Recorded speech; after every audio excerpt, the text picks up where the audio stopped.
Hi guys, another day, another client ulit tayo ngayon, di ba? So, quick update lang, meron ulit sa atin na nag-register, nag-finalize ng registration niya para makapag-start dito sa online digital business namin. Okay, sa community natin na Digital Business Academy.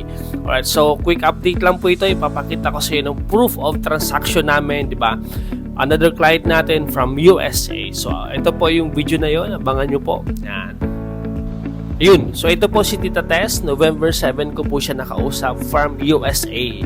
Then, November 14 po, yan, nagpadala po siya ng 49,002 registered sa Digital Business Academy natin. So, ayun. So, nakita mo yung legit at proof na nag-registered yung isang client natin from USA, si Tita Tess.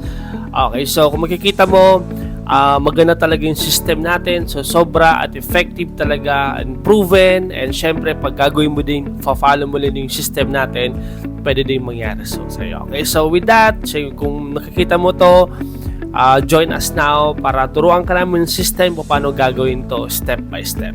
Hindi mo ito kailangan mag-invite, mag-recruit, or magbenta-benta at mag-abol ng tao para kumita ka. Kasi meron tayong system ituturo namin sa'yo. So with that, God bless, and siyempre, see you in my inbox. Bye-bye!